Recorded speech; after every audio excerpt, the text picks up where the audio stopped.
హరిగారు, ద్వారాల గురించి మీరు లాస్ట్ వీడియోలో ఎక్స్‌ప్లెయిన్ చేశారు గదా! అసలు సింహద్వారం ఎందుకు పెట్టాలి అనేది మీ ఇష్టం అనేది గూడా వదిలేసారు ప్రేక్షకులకి. సో, ఈ సింహద్వారం ఉండే ప్లేస్ కాకుండా ఉపద్వారం ఉండే ప్లేస్‌లో చాలామంది పెడుతూ ఉంటారు. ఈ మిస్టేక్స్ చేస్తూ ఉంటారు. సో, మీరు చాలా మందిని మన ఈ తెలుగు రాష్ట్రాలే కాకుండా ఆల్‌మోస్ట్ వేరే స్టేట్స్‌కి కూడా వెళ్లి మీరు వాస్తు చెప్తూ ఉంటారు కాబట్టి, మీరు చూసినప్పుడు ఎలాంటి చేంజెస్ చేస్తారు? ఆ చేంజెస్ చేయటం వల్ల నిజంగా మార్పులనేవి వస్తాయా? ఇమ్మీడియేట్‌గా రిజల్ట్స్ కనిపిస్తాయా? మొత్తం కూలగొట్టి మళ్ళీ ద్వారాలు పెట్టుకోవడం అనేది అసలు కరెక్టేనా? మీరేం చెప్తారు దానికి సంబంధించి? అయితే కూలగొట్టడము అనేది మాక్సిమం నేను ముట్టుకోను. ఓకే. ఎందుకంటే చాలా మందికి అదొక అపోహ ఉంటుంది. హ్మ్. వాస్తు వాళ్ళొచ్చారు అంటే ఇక అది పగలగొట్టు, ఇది పగలగొట్టు ఇల్లు మొత్తం చిల్లం పల్లం చేస్తారని ఉంటుంది. హ్మ్.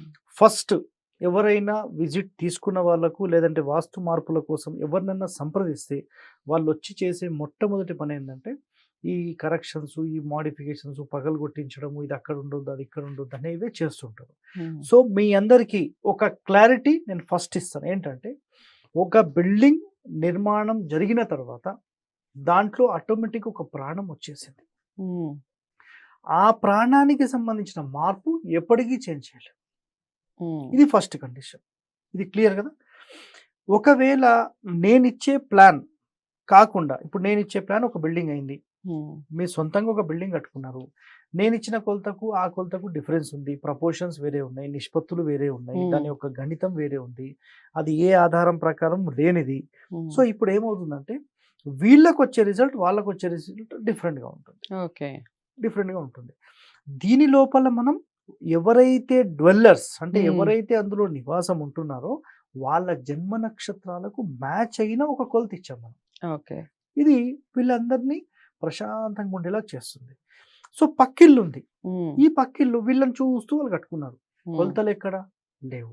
సో, వీళ్ళ డోర్స్ వేరే, వాళ్ళ డోర్ పొజిషన్స్ వేరే. హ్మ్. ఇప్పుడు డోర్ పొజిషన్ ఎంతలో పెట్టాలనేది కూడా మేము పాయింట్ ఇచ్చేస్తాం. హ్మ్. మేము చాలా మందికేందంటే ప్లాన్ చేసిన తర్వాత ఆటోకాడ్ ఫైల్ ఇచ్చేస్తాం. ఓకే. అంటే మా ఇంజినీరింగ్ ఫైల్ ఉంటుంది. ఆ ఫైల్ ఇచ్చేస్తాం. ఇచ్చిన తర్వాత ఆ డోర్ పొజిషన్ ఎక్కడి నుంచి ఎంత డిస్టెన్స్‌లు అన్నీ కూడా అందులో ఉంటాయి. హ్మ్. దాని ప్రకారం ప్రాపర్ అలైన్‌మెంట్‌లో వాళ్ళెళ్తారు. ఓకే. ఇప్పుడు కట్టని వాళ్ళుంటారు. హ్మ్. హ్మ్. అలా కట్టని వాళ్ళ ఇంటికి ఒకవేళ ఇనిషియల్ స్టేజ్ అంటే హ్మ్. పిల్లర్లు వేసాం సార్, లేదంటే అసలు మొదలే పెట్టలేదంటే మొత్తం ప్లాన్ తీసుకోమంటాం. హ్మ్. చాలా మంది ప్లాన్ తీసుకోవడానికి అవాయిడ్ చేసేస్తారు. ఇది వీళ్ళందరూ గూడా ఎప్పుడు దారికొస్తారంటే, ఇల్లు కట్టి ఓ 2 సంవత్సరాల తర్వాత ప్రాబ్లమ్స్ వచ్చి, "సార్ ఇప్పుడు మేము చేసుకోవడానికి సిద్ధము. బాబు అప్పుడైతే నీకు 20, 30 వేలలో అయిపోయేది ప్లాన్ మొత్తము. కానీ నీకిప్పుడు చేయాలంటే అది పాసిబిలిటీ లేదు గదా!" "లేదు సార్ మాకైతే బాలేదు. అప్పు సప్పు చేసి ఒక 10,00,000 ఖర్చు పెట్టి మొత్తం రిపేర్ చేసుకుంటాం సార్. మీరొచ్చి వాస్తు చెప్పండి." మంచిగా ఉన్నప్పుడు మనం చేస్తే పర్ఫెక్ట్ అయిపోయేది. రైట్. 30,000, 40,000లో క్లోజ్ అయిపోతుంది. మొత్తం ప్లానింగే అయిపోతుంది. అది వదిలేసేసి ఇప్పుడు 5,00,000, 10,00,000 పెట్టి మళ్ళీ మోడిఫికేషన్ చేయడానికి సిద్ధమవుతారు. సో, హ్మ్. ఇది రోజు చూసేది నేను. ఓకే. నాకింకొక డౌటొస్తుంది హరిగారు. ఆల్రెడీ చాలామంది కట్టిన ఇల్లునే కొంటూ ఉంటారు. లేదా హ్మ్. కట్టిన ఫ్లాట్స్ కొంటూ ఉంటారు. హ్మ్. ఈ ఫ్లాట్స్ కొన్నప్పుడు చాలా మందికి ప్రాబ్లమ్స్ రాకుండా హ్యాపీగా ఉండేవాళ్ళు ఉంటారు. ఇప్పుడు మీరన్నట్టు అన్ని నక్షత్రాలన్నీ చూసి ఇల్లు కట్టాలి అని చెప్తున్నారు. మనం కట్టించుకోవాలి అంటే. అంటే కట్టిన ఇల్లనేది అసలు ఇంకెవరు కొనగూడదా? పాయింట్ చెప్పాలి. హ్మ్. ఇప్పుడు మీ ప్రశ్న ఏంటంటే క్లారిటీ అక్కడ లేదు. నేను హ్మ్. చెప్తాను. మీ ప్రశ్న ఏంటంటే హ్మ్. రెడీమేడ్‌గా ఒక ఇల్లు హ్మ్. ఒరిజినల్ వాస్తు ప్రకారం కట్టారు. హ్మ్. మరక్కడ జనరల్ మిగతా వాళ్ళు పోకూడదా అనేది మీ ప్రశ్న. అవును. అంటే ఇప్పుడు ఈ ఇంటికి సంబంధించిన జన్మ నక్షత్రాలు ఆ ఇంట్లో ఉండవు కదా! యెస్. హ్మ్. అయితే మేమేం చేస్తామంటే ఇప్పుడు గుడి ఉంది. హ్మ్. 100లో ఇద్దరు మాత్రమే గుడికి సెట్ కారు. హ్మ్. మీరు హ్మ్. కావాలంటే అబ్జర్వ్ చేయండి. ఒక ఫ్యామిలీ మొత్తం వెళ్తే ఒక్కడు మాత్రం నేనైతే గుడిలోనే ఉండను బయటుంటాను ఎళ్ళిపోతాడు. హ్మ్. అతనికి ఆ గుడి మ్యాచ్ కాలేదు. ఓకే. ఆ నక్షత్రం మ్యాచ్ కాలేదు. హ్మ్. అట్లా ఒక కుటుంబం ఒక కొత్తగా ఇంటికి ఏదన్నా కట్టారు మేము కొందామని వెళ్ళి అక్కడ ఒక 10 నిమిషాలు అట్లా ప్రశాంతంగా ఉంటే అందరూ గూడా ఎలా ఉన్నారనేది కాన్సంట్రేట్ చేయాలి. ఓకే. వీళ్ళందరూ మంచిగా ప్రశాంతంగా ఆడుకోవడం గానీ, హ్మ్. మాట్లాడుకోవడం గానీ, కోపతాపాలు లేకుండా ఉండడం గానీ ఉన్నారనుకోండి వీళ్ళందరూ వాళ్ళందరికి హ్మ్. సెట్ అయిపోయింది. ఓకే. అయితే ఒక్కొక్క మనిషికి ఒక్కొక్క నక్షత్రం ప్రకారం సెట్ చేసుకుంటూ పోవాలంటే అది కష్టమే. అవును. సో ఒక పర్ఫెక్ట్ మెజర్మెంట్ మేము సెట్ చేసి పెట్టేస్తాం. ఆ మెజర్మెంట్లోకి ఎవరైతే వీళ్ళు వస్తారో అక్కడికి వచ్చిన మరుక్షణం ఒక రకమైన ఫీల్, అక్కడ నాకైతే ఇది నచ్చింది, నేను ఇక్కడనే ఉంటాను, ఏమైనా చేసుకో, నాకు ఇదే కొనిపి అని డిసైడ్ అయిపోతారు. అది వాళ్ళకి సెట్ అయిపోతుంది. రైట్. కొంతమంది వచ్చి లేదండి ఇది వద్దులేండి వేరేది చూసుకుందాం అయిపోయి వాళ్ళకి మ్యాచ్ లేదు. మ్యాచ్ అయిన వాళ్ళే వస్తారు. ఓకే. మనం రూల్స్ ప్రకారం కట్టేస్తే సింపుల్, అది అసలు Hmm. దాంట్లో పట్టించాల్సిన పనే లేదనమాట. ఓకే. సో అది చాలా సింపుల్. అయితే ఇప్పుడు మళ్ళీ మన మెయిన్ విషయానికి వస్తే మీరు ఒక క్వశ్చన్ ఏంటంటే ఒక ఇల్లు మ్యాచింగ్ అనేది ఏదో ప్రశ్న అడిగారు కదా. అంటే ఒక ఇల్లు ఆల్రెడీ కట్టిన ఇల్లు మనం కొంటాం. ఫర్ ఎగ్జాంపుల్ నేనే ఉన్నానండి, నాకు ఒక ఇల్లు కావాలి, నేను ఇల్లు కొంటాను, దానికి మన నక్షత్రానికి ఏం సూట్ అవ్వదు కదా. అట్లా కాదు, ఇక్కడ ఏంటంటే రెడీమేడ్ గా ఎవరైతే వాళ్ళు కడుతున్నారో సూట్ కాదు. ఇప్పుడు నేను హైదరాబాద్ లో ఒక విల్లా ప్రాజెక్ట్ తీసుకుంటున్నాను. Complete villa as per Harivastu project కిందకి వచ్చేస్తుంది టోటల్. అంటే నా రూల్స్ అవన్నీ డిస్కషన్ 3 నెలలు పడుతుంది. అదంతా అయిపోయిన తర్వాత నా కండిషన్స్ కి ఓకే అయితే ఆ విల్లా ప్రాజెక్ట్ వస్తుంది, లేదంటే నేను వదిలేస్తాను అంతే. ఎందుకంటే రిస్క్ తీసుకోలేము. ఇప్పుడు ఒక స్టాంప్ ఎట్లా కావాలంటే హరివాస్తు ప్రాజెక్ట్ అంటే మరి హరివాస్తు లాగానే ఉండాలి అక్కడ. ఏదో ఉత్తుత్త ప్రాజెక్ట్ అంటే నేను పోలేను. ఏదో 1-2 అంటే మనం సెట్ చేస్తాం, కానీ ప్రాజెక్ట్ అంతా సెట్ చేయాలంటే టోటల్ కాలనీతో పాటు సెట్ చేసుకుంటూ వెళ్తాం. ఇంకా కళ్ళు మూసుకొని వెళ్ళిపోవచ్చు అన్నమాట ఎవరు కూడా. అట్లాంటి ప్లానింగ్స్ చేస్తాం. సో మెయిన్ టాపిక్ ఏంటంటే ఇంటికి ఏమైనా చేంజెస్ చేయటం వల్ల నిజంగా మార్పులు అనేవి సంభవించే అవకాశం అయితే ఉంటుంది. ఒక ఇంటికి మనం వెళ్ళిన తర్వాత ఫస్ట్ ఇంటి చుట్టూ మొత్తం తిరుగుతాం. అసలు ఇంటి కొలతలు ఎలా ఉన్నాయి, పొడవు ఎంత ఉంది, వెడల్పు ఎంత ఉంది, వీళ్ళ యొక్క నడకలు ఎలా ఉన్నాయి, దాని తర్వాత ఇంటి 4 మూలలు ఏమైనా ఎక్స్టెన్షన్స్ ఉన్నాయా లేవా.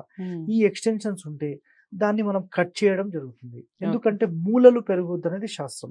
సో ఆ మూలలు ఎలా ఉన్నాయి, ఆ 4 మూలలు ఎలా ఉన్నాయి, లోపల 4 మూలలు ఎలా ఉన్నాయి, దాని తర్వాత 4 సెంటర్స్ ఎలా ఉన్నాయి, దీంట్లో ఒకవేళ డోర్ పొజిషన్ మారిస్తే మరి ఎలా వస్తుంది, వాళ్ళతో డిస్కస్ చేస్తాం. ఎందుకంటే వాళ్ళ యొక్క సమస్య ముందు తీసుకుంటాం. సార్ మాకు ఈ సమస్య ఉంది, ఈ సమస్యకు సంబంధించిన కారణాలు ఇక్కడ ఉన్నాయా లేవా, లేవండి. మీరు ఇక్కడికి వచ్చిన తర్వాత ఉన్నాయా, ఇంతకు ముందు నుంచి ఉన్నాయా, మళ్ళీ ఆ ప్రశ్న వేస్తాం.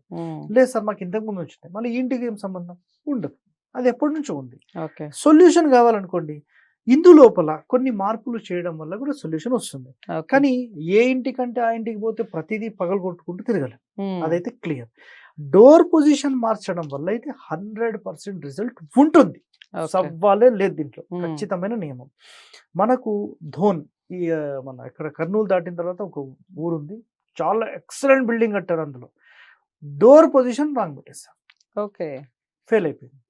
దాన్ని నడకలు ఆగ్నేయపు నడక వాళ్ళు చేస్తే ఈశాన్యపు నడకకు సెట్ చేసి పెట్టిన 1 month లో ఒక పెద్ద ప్రాజెక్ట్, ఆల్మోస్ట్ ఒక 30 కోట్ల ప్రాజెక్ట్ అప్రూవ్ అయిపోయింది 1 month లో.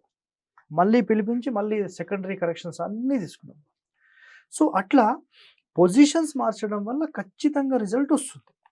ఎవరైతే మేము ఈశాన్య ద్వారం మార్చలేమంటారో ఆ డోర్ కి ఆపోజిట్ ఎండ్ వరకు క్లియరెన్స్ అయితే ఉండాలి.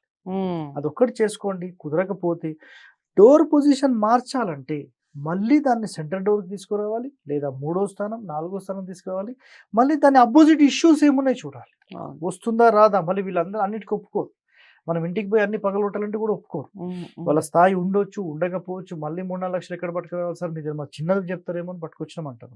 అందుకని ఇక్కడ ఇంకో డౌట్ హరి గారు, మెయిన్ డోర్ కి ఆపోజిట్ లో కిటికీ ఉండొచ్చా? No problem.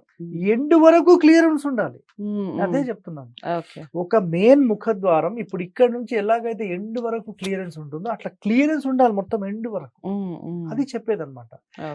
ఎండ్ బ్లాక్ చేసామనుకోండి, ఈ తిన్నదంతా ఏమవుతుంది, అరిగి ఎక్కడికి పోదు, మొత్తం మనిషి అవుట్ అయిపోతుంది. కాబట్టి ఈ ఎండ్ టు ఎండ్ క్లియరెన్స్ ఉండాల్సిందే. సో చేంజెస్ చేయటం వల్ల, ఇంట్లో చిన్న చిన్న మార్పులు చేయటం వల్ల జరిగే ప్రయోజనాలు ఏమిటి అనేది క్లారిటీ వచ్చేసింది ఈ వీడియో ద్వారా. ముఖ్యంగా ఆల్రెడీ కట్టుకున్న ఇల్లు మనం కొనటం వల్ల మనకి ఎలాంటి లాభాలు ఉంటాయి అనేది కూడా ఈ వీడియోలోనే చెప్పారు. తప్పకుండా వీడియోని ఫస్ట్ నుంచి లాస్ట్ వరకు వాచ్ చేయండి. మీకు చాలా ఇన్ఫర్మేషన్ వస్తుంది. ఇంకా డౌట్స్ ఏమన్నా ఉంటే కామెంట్ బాక్స్‌లో తెలియచేయండి. హరిగారిని మీట్ అవ్వాలి అనుకుంటే తప్పకుండా స్క్రీన్ మీద కనపడే నెంబర్‌కి కాల్ చేయండి. వాస్తుకు సంబంధించిన పర్ఫెక్ట్ ఇన్ఫర్మేషన్ మీకు పూర్తి సమాచారం అందుతుంది. మరో మంచి వీడియోతో మళ్ళీ కలుస్తాను. తప్పకుండా వీడియోని లైక్ చేసి షేర్ చేయండి. ఛానల్‌ని సబ్స్క్రైబ్ చేసుకోండి. నమస్తే.